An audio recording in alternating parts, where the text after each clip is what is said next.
वालेकुम प्यारे बच्चों, welcome to Zareen Saba virtual studio. हमारे इस यूट्यूब चैनल में आप तमाम का बहुत बहुत इस्तकबाल है और मुझे उम्मीद है आप सब खैरियत से होंगे और हमारे चैनल को बाकायदगी से देख रहे होंगे।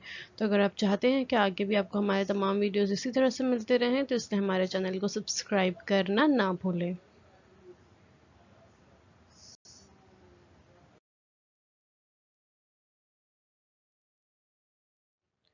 तो आज हम देख रहे हैं आपका टॉपिक हमारे इस्तेमाल के मादे substances in our daily use. Standard 9th के लिए मजमून है साइंस और मैं आपकी मौलमा Zareen Saba from MCGM virtual classroom Mumbai. और ये इस वीडियो का पार्ट 3 है। पार्ट 1 पार्ट 2 हमारे यूट्यूब चैनल पर अवेलेबल है। अगर आप लोगों ने उसे नहीं देखे हैं तो पहले आप लोग उसे देख लीजिए, उसके बाद फिर ये पार्ट 3 देखिए।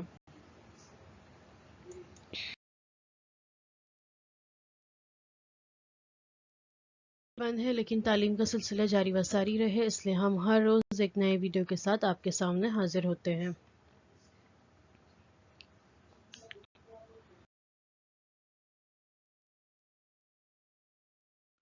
तो अब बच्चों, आपको याद होगा हमने लास्ट वीडियो में ब्लीचिंग पाउडर के बारे में देखे थे कि किस तरह से इसका कैल्शियम ऑक्सीक्लोराइड और CaOCl2 इसका कीमियाई ज़ाब्ता है और हमने इसकी केमिकल प्रॉपर्टीज़ और फिज़िकल प्रॉपर्टीज़ और इसके यूजेस भी देखे थे लास्ट वीडियो में।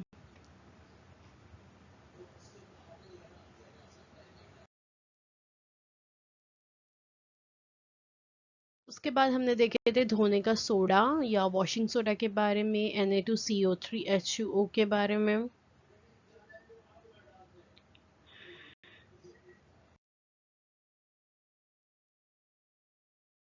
मैंने आपको बताई थी आबे कलमाओ आमेज़ अशिया के बारे में, रोज़मर्रा ज़िंदगी में इस्तेमाल होने वाली कुछ आबे कलमाओ आमेज़ अशिया के बारे में हमने मालूमात हासिल करे थे और उनके इस्तेमाल भी जो है हमने देखे थे। ये हम लास्ट वीडियो में देख चुके हैं।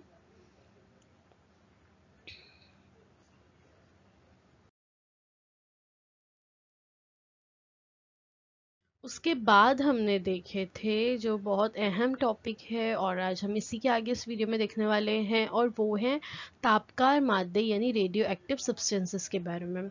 यूरेनियम, थोरियम और रेडियम जैसे ऊंचे जौहरी अदद वाले अनासिर में गैर मरई इंतहाई तेज़ और ऊंचे दर्जे की शुआएं अज़ खुद खारिज करने की सलाहियत होती है, ये खासियत उनमें मौजूद होती है और इसे ही नूर अफ़ग़नी शुआओं का बिखराव या रेडिएशन कहते हैं। और जिन अशिया में खुसूसियत पाई जाती हैं उनको तापकार अशिया कहते हैं। देखिए, आपको पता होगा यूरेनियम और थेरियम के बारे में तो नहीं, लेकिन आपने रेडियम के बारे में ज़रूर सुना होगा। अक्सर जो लड़के होते हैं और लड़कियों के भी शूज़ में देखिए रेडियम होता है, रात के वक्त फिर वो शूज़ चमकते हैं। आजकल कपड़ों में, जैकेट्स में भी रेडियम उसका इस्तेमाल होने लगा है, जिसकी वजह से आपके जैकेट्स जो हैं या कपड़े जो हैं वो रात के अंधेरे में चमकते हैं। दिन में भी वो चमकते हैं लेकिन सूरज की रोशनी इतनी तेज़ होती है कि हमें वो रेडियम की रोशनी नज़र नहीं आती। बिल्कुल वैसे ही रास्तों पर अगर आप जा रहे होंगे तो आपने देखे होंगे कि हाईवेज वगैरह पर जो साइड में डिवाइडर्स होते हैं, दरमियान में डिवाइडर होते हैं, साइड में जो पोल्स लगे हुए होते हैं, उन पे अक्सर रेडियम लगा हुआ होता है। रात में वो चमक रहे होते हैं ताकि हादसात से बचा जा सके। तो ये जो रेडियम का इस्तेमाल वहाँ पर जूतों में, जैकेट्स में और रास्तों पर किया जाता है, पोल्स पर, डिवाइडर पर, ये रेडियम क्या है? ये रेडियम वही है, रेडियो एक्टिव सब्सटेंस है जो अज खुद शुआएं खारिज करते हैं, जिसकी वजह से ये रेडियम जो है चमकने लगता है और वो चीज़ें जिस किसी चीज़ पर रेडियम लगाया हुआ है वो चीज़ें वाज़ेह हो जाती हैं। तो ये रेडियम एक्चुअली क्या है? रेडियो एक्टिव सब्सटेंस है या तापकार अशिया है। तापकार अनासिर के जौहरी मरकज़ गैर क़याम पज़ीर होते हैं, तापकारी जौहरी मरकज़ से होती है।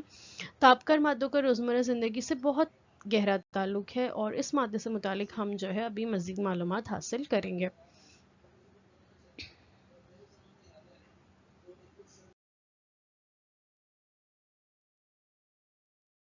तापकार मादों से खारिज होने वाली शुआएं जो है वो 3 किस्म की होती हैं: अल्फ़ा शुआएं, बीटा शुआएं और गामा शुआएं। अल्फा रेडिएशन, बीटा रेडिएशन और गामा रेडिएशन। इसमें से जो अल्फा शुआएं होती हैं वो जो होती हैं वो पेपर या स्किन के आर पार जा सकती हैं। बीटा शुआएं जो होती हैं उससे थोड़ी ज़्यादा जो है स्ट्रॉन्ग होती हैं। वो पेपर स्किन के अलावा 3 से 5 मिलीमीटर के एल्यूमिनियम के आर पार भी जा सकती हैं। और जो गामा रेज होती हैं, गामा शुआएं होती हैं, इसका इस्तेमाल एक्सरे वगैरह में भी किया जाता है। तो ये जो गामा रेज होती हैं ये सबसे ज़्यादा स्ट्रॉन्ग होती है और ये पेपर, स्किन, एल्यूमिनियम के अलावा लीड वगैरह के आर पार भी जा सकती हैं। तो ये सबसे स्ट्रॉन्ग होती हैं। और ये अल्फ़ा, बीटा और गामा शुआएं कब खारिज होती हैं? रेडियो एक्टिव सब्सटेंसेस से ये शुआएं खारिज होती हैं।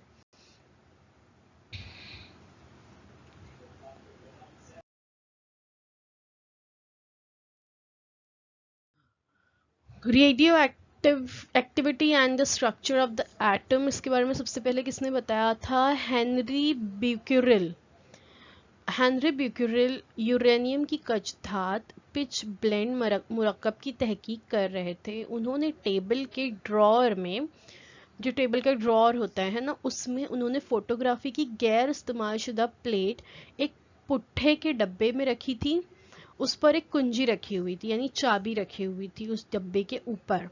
इस पर यूरेनियम के मुरक्कबात रख दिए गए थे। कुछ दिनों के बाद फोटोग्राफी प्लेट धोने पर प्लेट धुंधली दिखाई दे रही थी और इस पर कुंजी का खाका नजर आ रहा था।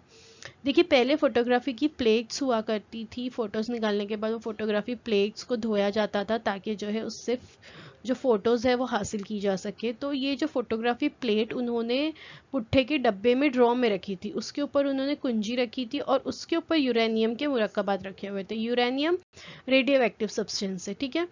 तो वो यूरेनियम जो है वो जो कुंजी होगी, यानी जो चाबी होगी, उसके आर पार चला गया, जिसकी वजह से वो जो कुंजी का जो खाका है वो किस पे नजर आने लगा? फोटोग्राफी की प्लेट पर नजर आने लगा। इस किस्म के मुशाहिदात मुकम्मल अंधेरे में भी हुए। इससे बेकुरिल ने यह नतीजा अक्स किया कि मादों से गुजरने वाली एक्स शुआएं जैसी शुआओं का इखराज यूरेनियम के जौहर करते हैं, यानी वो मादों के आर पार जा सकते हैं। इसलिए वो चाबी के आर पार गए और जो है वो चाबी का खाका कहाँ बन गया? उस नीचे फोटोग्राफी की फिल्म पर बन गया। इन शुआओं को ब्यूकेरिल के नाम पर ही ब्यूकेरिल शुआएं कहते हैं। कुछ दिनों के बाद मैडम क्यूरी तस्वीर आप देख सकते हो, हेनरी ब्यूकेरिल की तस्वीर भी आप स्क्रीन पे देख सकते हैं। कुछ दिनों के बाद मैडम क्यूरी को भी थ्योरम के मुरक्कबात में ये खुसूसियत नज़र आई। ये कब की बात है? 1896 की बात है। इन 1896 Henry Becquerel discovered that a uranium compound spontaneously emitted high energy radiation, that is radioactivity.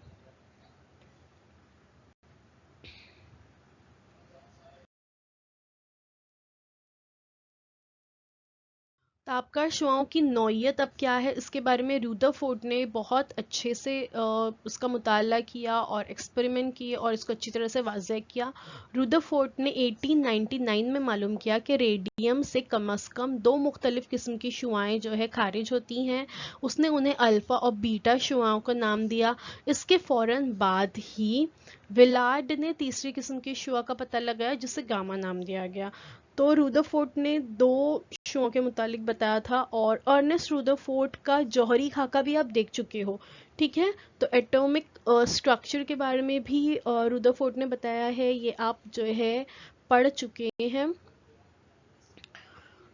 तो उन्होंने क्या बताया कि रेडियम से मुख्तलिफ किस्म की शुआएं खारिज होती है, इनमें से दो जो है अल्फ़ा और बीटा है। बाद में पता लगाया गया गामा शुआ के बारे में।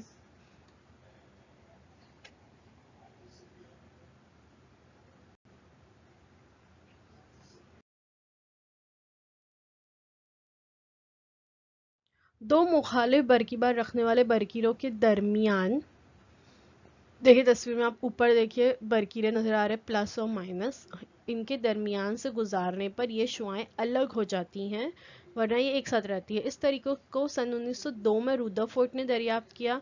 रुदरफोर्ड और विलार्ड ने ये एक दूसरे साइंटिस्ट का नाम है विलार्ड। उन्होंने रुदरफोर्ड के साथ मिलकर मुख्तलिफ तापकार रशिया से खारिज होने वाली शुआओं को बरकी मैदान से गुजारकर उनकी नौइयत का मुताला किया। इनके रास्ते में ZNS की तरकारी किया हुआ पर्दा रखा गया।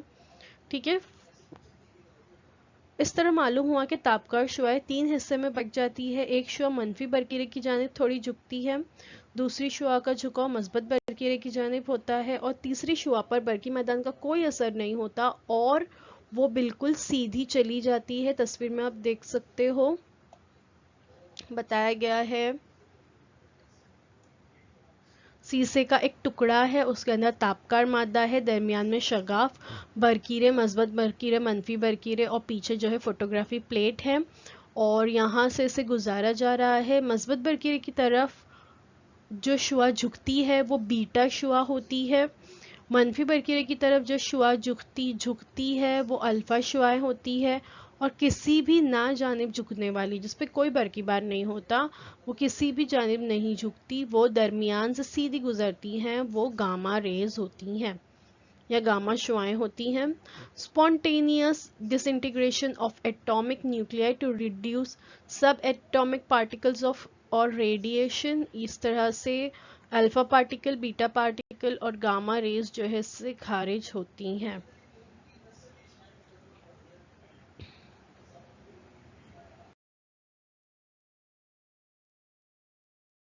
ये बताया गया है 3 types of radiation, 3 types of rays emitted by radioactive elements.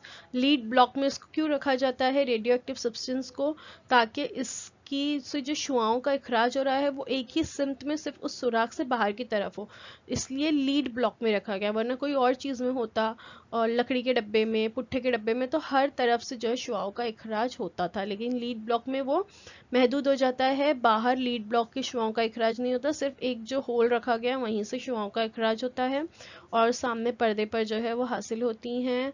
और हमने देखे कि उस पे बरकीरे लगाए जाते हैं, मस्बत बरकीरे और मनफी बरकीरे के दरमियान से ही गुजरती हैं और जो मस्बत बरकीरे की जानिब झुकती हैं वो बीटा शुआएं होती हैं, जो मनफी बरकीरे की जानिब झुकती हैं वो अल्फा और जो दरमियान से सीधी गुजर जाती हैं वो गामा रेज होती हैं।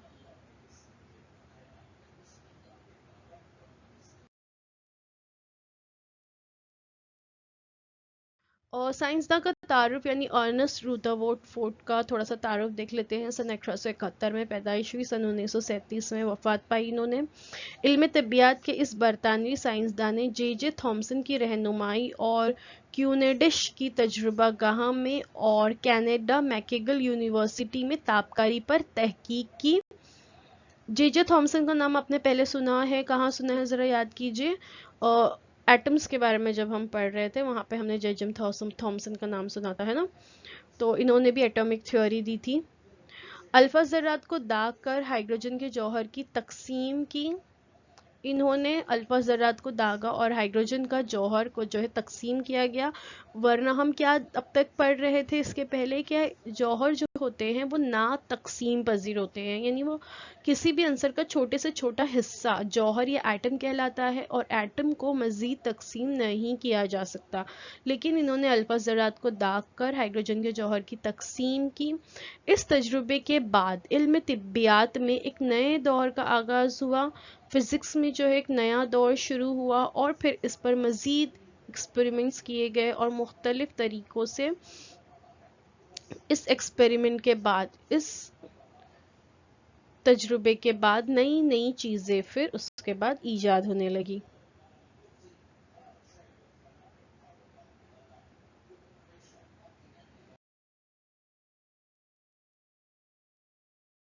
की इम्तियाजी खसूसियात और खसूसियत यहाँ पे बताई गई है, नौइयत, कमियत, अल्फ़ा शुआएं, बीटा शुआएं और गामा शुआएं। टेबल आप देख सकते हैं।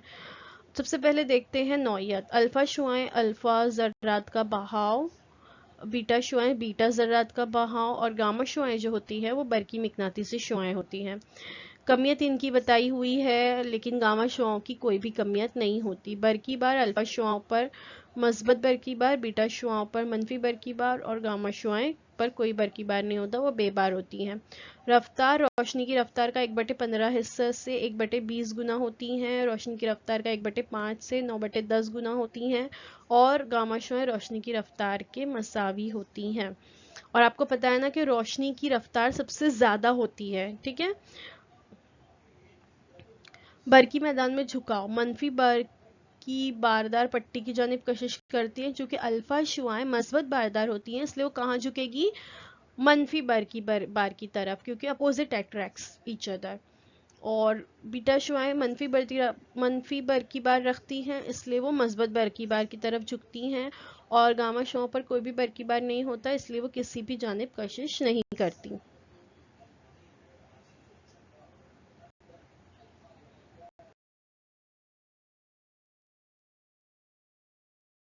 उसके बाद कुव्वते नुफूज, कम मोटाई की एल्यूमिनियम चादर से गुजर हो सकता है। इसका हमने पहले भी देखे थे, है ना, कि अल्फा शुआएं जो होती हैं वो कम ताकतवर होती हैं, कम मोटाई वाली, मतलब तकरीबन 0.02 mm की एल्यूमिनियम चादर से ही गुजर सकती हैं। उससे ज़्यादा मोटा रहेगा तो ये नहीं गुजर सकती। लेकिन बीटा शुआएं तकरीबन 100 गुना ज़्यादा, 2 मिलीमीटर मोटाई की एल्यूमिनियम की चादर से इसका गुजर हो सकता है, यानी ये तकरीबन 100 गुना ज़्यादा ताकतवर होती हैं अल्फा शुआओं से।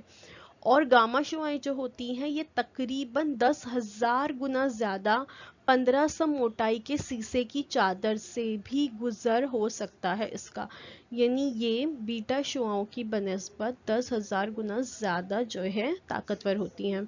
आईनी इंतशार की कुवत अल्फा शुआओं में बहुत ज़्यादा होती है, बीटा शुआओं में कम होती है और गामा शुआओं में बहुत कम होती है। चमक पैदा करने की कुवत अल्फा शुआएं जो होती हैं वो ज़्यादा चमक पैदा करती हैं, रोशनी का इखराज होता है इसलिए चमक पैदा होती है। बीटा शुआएं बहुत कम, बेहद कलील मिकदार में चमक पैदा करती हैं और गामा शुआएं बहुत उससे भी ज़्यादा कम।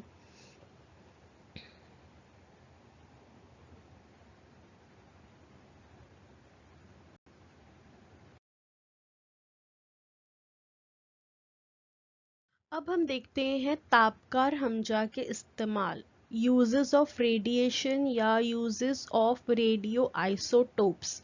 हमजा को आइसोटोप्स कहते हैं। तापकार मादों का इस्तेमाल सिर्फ जौहरी बम बनाने के लिए होता है, ऐसी हमारी गलत फहमी है। हमें क्या लगता है कि रेडियो एक्टिविटी का इस्तेमाल सिर्फ जौहरी बम या एटम बम, न्यूक्लियर बॉम्ब्स जो होते हैं वो न्यूक्लियर बॉम्ब बनाने के लिए किया जाता है, ऐसा हमें लगता है, लेकिन ऐसा नहीं है। तापकार हमजा का इस्तेमाल साइंसी तहकीक में, ज़राअत में, सनत में, तिजारत में, दवाएं बनाने में, नबातात, हैवानात और दीगर मैदानों में भी किया जाता है। तो इस तरह से तापकार मादों का इस्तेमाल दो तरह से होता है। सिर्फ तापकारी का इस्तेमाल किया जाता है, यानी सिर्फ रेडिएशन यूज की जाती है इस तरह से, जबकि दूसरी किस्म में तापकार अनासिर का डायरेक्ट यूज होता है। जो रेडियो एक्टिव एलिमेंट्स होते हैं या रेडियो एक्टिव आइसोटोप्स होते हैं उनका डायरेक्टली इस्तेमाल होता है और कहीं कहीं पर डायरेक्ट इस्तेमाल नहीं होता, सिर्फ रेडिएशन इस्तेमाल की जाती है। और अब देखते हैं यूजेस ऑफ रेडिएशन। देखिए, America's advanced industrial economy and high standard of living wouldn't be possible without the use of radiation and radioactive materials. Medical research में, मोर डिजीज रेजिस्टेंट क्रॉप्स में, यानी ऐसी फसलें आजकल तैयार की जाने लगी हैं जो फसलें जो हैं मुख्तलिफ किस्म की बीमारियों से हमें उनके खिलाफ बीमारियों से लड़ने के लिए हमारे जिस्म में क़ुव्वत मुदाफ़अत पैदा करती हैं। Medical diagnosis and treatment, medical diagnosis और ट्रीटमेंट में इनका इस्तेमाल होने लगा है। जैसे रेडियम का इस्तेमाल कैंसर के ट्रीटमेंट में किया जाता है। कैंसर का जो ट्रीटमेंट होता है, आपको पता है कि कैंसर एक ऐसी बीमारी है जो अगर जिस्म के किसी एक हिस्से में कैंसर हो जाए तो फिर वो पूरे जिस्म में फैलने लगता है। तो उसको वहीं पर ख़त्म करने के लिए उस पर रेडिएशन का इस्तेमाल किया जाता है और रेडियम के आइसोटोप्स का इस्तेमाल करके कैंसर का ट्रीटमेंट किया जाता है। इसके अलावा कार्बन के आइसोटोप्स का इस्तेमाल जो है research in metabolism, hydrogen isotopes research in cell biology, iodine के आइसोटोप्स का इस्तेमाल जो है रिसर्च रेडियो इम्यूनिजी, आयोडीन के आइसोटोप्स का इस्तेमाल treating hyperthyroidism and thyroid के जो कैंसर्स होते हैं इसमें, फॉस्फोरस के आइसोटोप का इस्तेमाल न्यूक्लिक एसिड रिसर्च में होता है। खासकर इसका इस्तेमाल कैंसर के इस्तेमाल मुख्तलिफ किस्म के जो कैंसर होते हैं उसके इलाज में खास तौर से किया जाता है।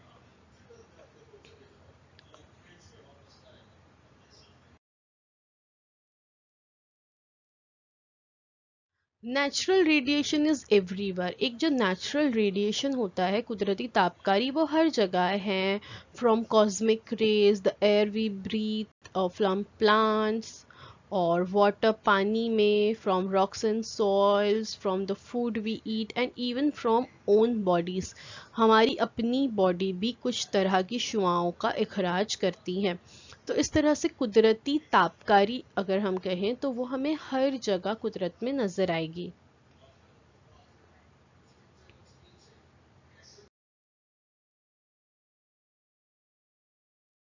तो कुदरती तापकारी या नेचुरल रेडियो एक्टिविटी आमतौर पर कुदरत में 82 से लेकर 92 जौहरी अदद वाले अनासिर अज खुद शुआओं का इखराज करते हैं।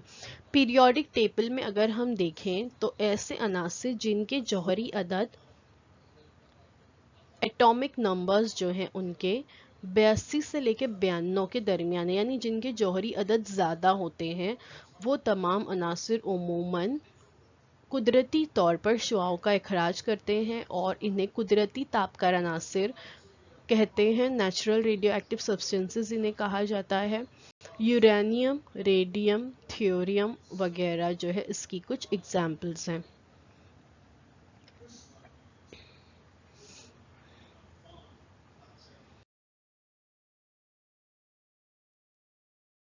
मसनूई तापकार अनासिर, आर्टिफिशियल रेडियो एक्टिव एलिमेंट्स, तो ये भी होते हैं मौजूद। क्यूरी जालो, ये दोनों जो है कपल्स थे, मियाँ बीवी थे। इन्होंने पहली मर्तबा मुनक्किसा तापकारी की तहकीक की। तजुर्बा गाह में ज़र्रात की बमबारी से जौहर के मरकज़े के तजज़िये के दौरान पैदाशुदा तापकार अनासिर को मसनूई तापकार अनासिर कहते हैं। यानी जो जौहर होते हैं उस पर पार्टिकल्स की बमबारी की जाती है। स्लो मूविंग अल्फा पार्टिकल्स होते हैं या फास्ट मूविंग अल्फा पार्टिकल्स भी होते हैं, उसकी बमबारी की जाती है और जौहर का मरकज़े का तजज़िया होता है और उसके दौरान पैदाशुदा तापकार अनासिर, एक न्यू एलिमेंट तैयार होता है और वो जो तापकार अनासिर होते हैं वो मसनूई तापकार अनासिर या रेडियो एक्टिव एलिमेंट कहलाते हैं। इस दरियाफ्त के एतराफ़ में इन दोनों मियाँ बीवी को सन 1935 में नोबेल इनाम से भी नवाजा गया। नोबेल प्राइज़ आपको पता है ना कि दुनिया का सबसे बड़ा प्राइज़ होता है और ये मुख्तलिफ शोबों में अच्छे और नुमाया काम करने वाले लोगों को दिया जाता है। तो इन दोनों को जो है नोबेल प्राइज़ से नवाजा गया।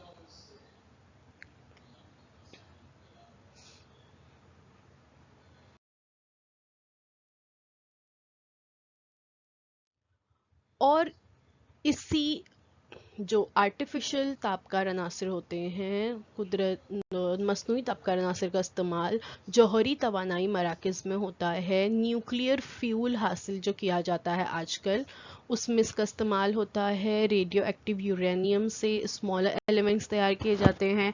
इसके दौरान जो है पार्टिकल्स फ्री होते हैं और इस दौरान जो है हीट या हरारत हासिल होती है जिसका इस्तेमाल करके पावर जनरेट किया जाता है और ये पावर जनरेशन जो होता है इसके ज़रिए बिजली तैयार होती है और वो बिजली हमारे घरों में हम इस्तेमाल कर रहे होते हैं। तो इस तरह की जौहरी तवानाई मरकज़ जो है पूरे हमारे, सिर्फ हमारे मुल्क ही नहीं बल्कि तमाम ममालिक में, पूरी दुनिया में फैले हुए हैं। हमारे मुंबई शहर के करीब भी एक जौहरी तवानाई मरकज़ है। कौन सा है वो आपको पता लगाना है। और ये जो स्पेंट वेस्ट जो है कूल किए जाते हैं पानी में, और जो वेस्ट सीलिंग ड्राई केसेस, अब इसके दौरान जो वेस्ट हासिल होता है, जाहिर बात है इस तरह की जो भी बड़े बड़े तवानाई के मराकज़ होते हैं उसमें कुछ ना कुछ जो है वेस्ट तो मिलता है, बेकार मादे तो मिलते ही हैं। तो ये बेकार मादे, लेकिन जौहरी तवानाई मराकज़ में जो बेकार मादे हासिल होते हैं उनको बिल्कुल ड्राई केसेस में सील किया जाता है, क्योंकि ये जो अनासिर होते हैं, बेकार मादे जो होते हैं, ये रेडियो एक्टिव एलिमेंट्स होते हैं। इनसे तापकारी जो होती है, यानी इनसे जो शुआएं निकल रही होती है, ये अमल जारी रहता है, ये ख़त्म नहीं होता। इनसे बिजली हासिल करने के बाद भी इसके वेस्ट जो होते हैं, न्यूक्लियर वेस्ट जो होते हैं, उनसे तापकार शुआओं का इखराज जारी रहता है हमेशा, और ये बहुत ज़्यादा नुकसानदेह हो सकता है माहौल के लिए। इसको इसलिए ऐसे ड्राई केसेस में बंद किया जाता है जिससे ये तापकार शुआएं बाहर खारिज ना हो सके।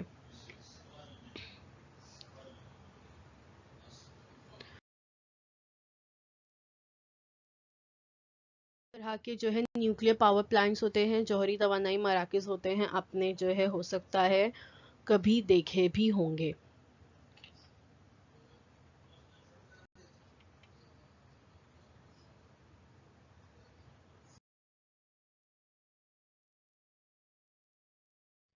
तापकार अशिया और शुआओं के मुज़िर असरात, लेकिन ये जो रेडियो एक्टिव एलिमेंट्स होते हैं या ये जो तापकार शुआएं होती हैं, रेडियो एक्टिविटी होती है, ये बहुत ज़्यादा नुकसानदेह होती है। तापकार शुआओं से मरकज़ी अज़बी निज़ाम को नुकसान पहुंचता है, जो हमारा नर्वस सिस्टम है, ठीक है, सेंट्रल नर्वस सिस्टम है, इसको नुकसान पहुंचता है। और इससे bone marrow is affected and blood cells are reduced. और इसके अलावा जिस्म के डीएनए पर शुआओं के हमले से विरासती बिगाड़ पैदा होता है।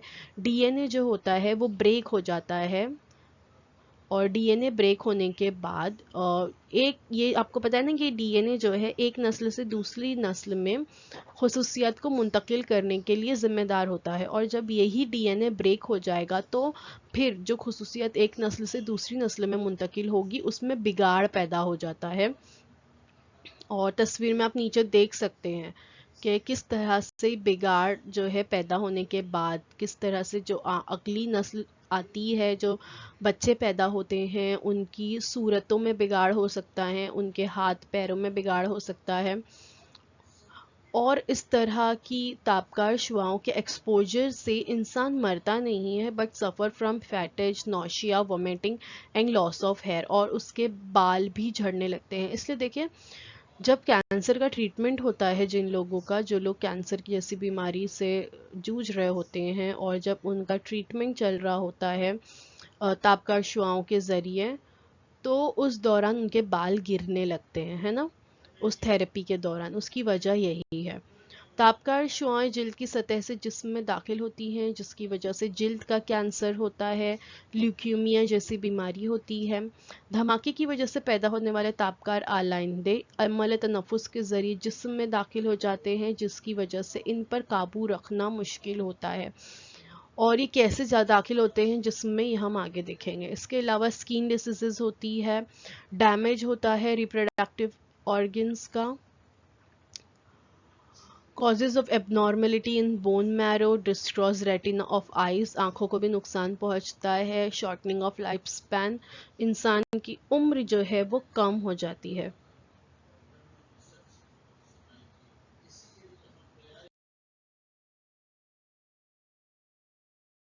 आइंदे समंदर में खारिज करने से मछलियों के जिस्म में दाखिल होते हैं और इनके जरिए इंसानी जिस्म में दाखिल होते हैं। देखिए पाथवेज, या नीचे बताया गया है, pathways of exposure to man from release of radioactive materials. External radiation direct from cloud, आसमान के ज़रिए भी होता है, और internal rose from eating and drinking radioactive materials in food and water. अगर हम तापकार आलाइंदे ज़मीन पर छोड़ देते हैं या पानी में छोड़ देते हैं, पानी के ज़ख़ीरों में छोड़ देते हैं, और इंसान जब उस पानी को पिएगा, समंदर में रहने वाली उन मछलियों को खाएगा या ज़मीन पर रहने वाले उन जानवरों को भी खाएगा, तो भी उसके जिस्म में ये तापकार अलाइंदे दाखिल हो जाएंगे और उसे नुकसान पहुंचाएंगे। Internal grows from inhalation of radioactive materials in the air. हवा में भी रेडिएशन मौजूद होता है, और अगर ये रेडियो एक्टिव मटेरियल्स हवा में मौजूद है और ये सांस के जरिए आपके जिस्म में जाते हैं तो अभी आपके जिस्म पर इसका असर होता है। External dose direct from radio active material deposited on the ground. इस तरह के न्यूक्लियर पावर प्लांट से अक्सर जो रेडियो एक्टिव मटेरियल्स है वो अगर ज़मीन पर फेंक दिया जाता है तो वो डायरेक्टली भी इंसान पर इफ़ेक्ट करेगा। घड़ियों में इस्तेमाल किए जाने वाले तापकार रंगों की वजह से कैंसर होने के इम्कानात होते हैं। घड़ियों में देखिए अक्सर आप लोग देखते होंगे कि वॉचेस जो होती हैं हमारी, उसमें भी तापकार रंगों का इस्तेमाल होता है। आपकी घड़ियां अंधेरे में चमकती हैं, है ना? तो वो चमकती क्यों है? तापकार एलिमेंट्स की वजह से, और इसकी वजह से भी कैंसर हो सकता है। नबातात, फल, फूल, अनाज, गाय के दूध वगैरह के जरिए स्ट्रेंशियम 90 जैसे तापकार हमजा यानी रेडियो एक्टिव आइसोटोप्स जो है जिस्म में दाखिल होने से हड्डियों का कैंसर और ल्यूकेमिया जैसी बीमारी होती है। यहाँ पर इफ़ेक्ट्स ऑफ रेडिएशन देखिए बताया गया है कि आंखों पर इसका असर होता है, स्किन पर इसका असर होता है। और स्किन पर कैसे होता है? Caught in the roots of body hair causing skin cancer हो सकता है इसकी वजह से। थायराइड पर इसका असर होता है, और लंग कैंसर्स हो सकते हैं, ब्रेस्ट कैंसर हो सकते हैं, स्टमक जो है वो डैमेज हो जाता है, और फिर उसके बाद नौशिया, वोमिटिंग, और खून की उल्टियाँ होने लगती हैं, डायरिया हो जाता है, रिप्रोडक्टिव सिस्टम डैमेज हो जाता है, ब्लड सिस्टम में जो है इफ़ेक्ट आ जाता है जिसकी वजह से मुख्तलिफ़ किस्म के इन्फेक्शन और कैंसर भी हो सकता है ब्लड का। बोन मैरो जो है डैमेज हो जाता है, और ल्यूकेमिया और एनीमिया जैसी बीमारी होती है। तो ये जो तापकार शुआएं हैं ये इंसानी जिस्म के लिए बहुत ही ज़्यादा खतरनाक साबित होती हैं।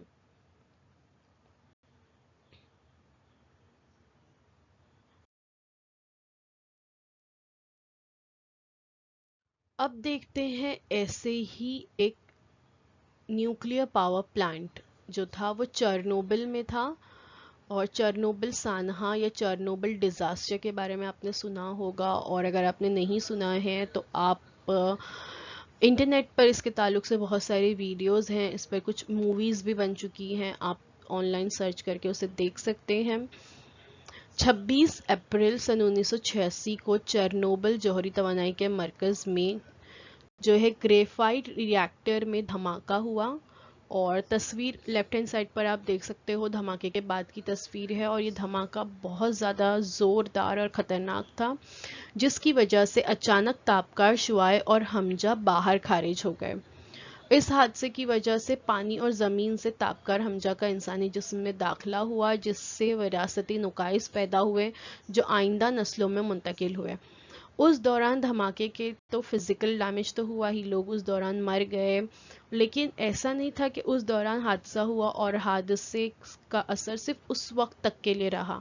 ऐसा नहीं हुआ, बल्कि ये जो रेडियो एक्टिव एलिमेंट्स है ये पानी में शामिल हो गए, ज़मीन में शामिल हो गए, इंसानों के जिस्म में पहुंच गए, जिसकी वजह से डीएनए पर इफेक्ट हुआ। देखिए मैंने स्टार्ट में बताई थी कि ये डीएनए को ब्रेक करने का काम करते हैं, और डीएनए ब्रेक होने की वजह से विरासती नुकाइस पैदा होते हैं जो इंसान से उसके आने वाली नस्लों में यानी उसके बच्चों में भी मुंतकिल होते हैं।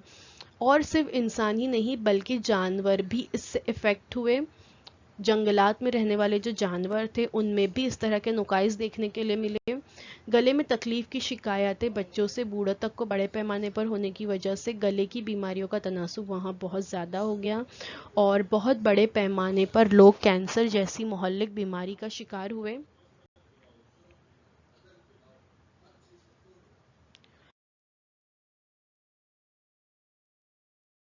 चेरनोबिल डिजास्टर की कुछ तस्वीरें यहाँ पर आप देख सकते हो। बर्थ डिफेक्ट्स जो है वो कई सालों तक जो है वहाँ देखने के लिए मिला। आज जो है उसको कई साल हो चुके हैं, लेकिन आज भी वो जो चेरनोबिल जो जगह है वो आज भी वीरान पड़ी हुई है, और वहाँ जो कुछ लोग रहते हैं, उमूमन लोग वहाँ से शिफ्ट हो गए हैं, वहाँ अब कोई नहीं रहता, लेकिन जो कुछ लोग वहाँ मौजूद हैं उन पर आज भी इसके असरात देखने के लिए मिलते हैं। जो बच्चे जो है वहाँ पर आने वाली नस्लों में पैदा हुए और वो रशिया में, यूक्रेन में, वो जो है मेंटली इल थे या हैंडीकैप थे या उनके जिस्म में कुछ इस तरह के नुकाइस थे जो आम बच्चों में मौजूद नहीं होते, और इसके असरात सिर्फ इंसानों पर ही नहीं बल्कि जानवरों में भी देखने के लिए मिले। जानवरों के की नस्ल में भी बहुत सारे नुकाइस देखने के लिए मिले। तो इससे हम अंदाज़ा लगा सकते हैं कि इस तरह के जो तापकार अनासिर की वजह से तो बहुत इंसान ने तरक्की कर ली और इससे मुख्तलिफ़ किस्म की बीमारियों का इलाज भी हो रहा है।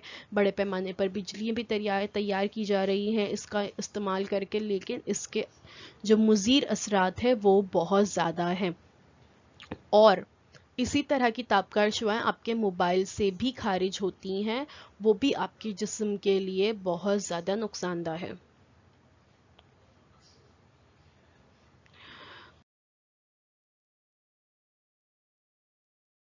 जो आज आपको बताया गया वो आपको अच्छी तरह से समझ में आया होगा,